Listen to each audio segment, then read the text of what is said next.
আসসালামু আলাইকুম রহমতুল্লাহ।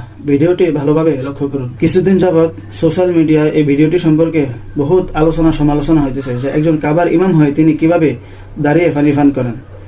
এখন আমরা বিজ্ঞ ওলামায়ে কেরাম থেকে জেনে নিব পানি পান করার বিধান, আসলে সুন্নত তরিকা কোনটি। আমরা আলোচনাটি মনোযোগ দিয়ে শুনতে থাকি।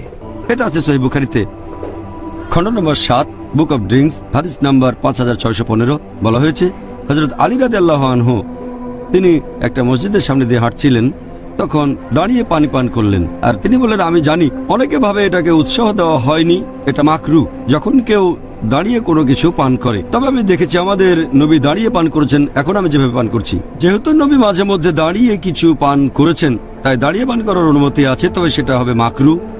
তার মানে এটা না করলে ভালো, তবে করলে কোনো শাস্তি নেই। দাঁড়িয়ে পান করতে পারবেন, কারণ নবীও দাঁড়িয়ে পান করেছেন।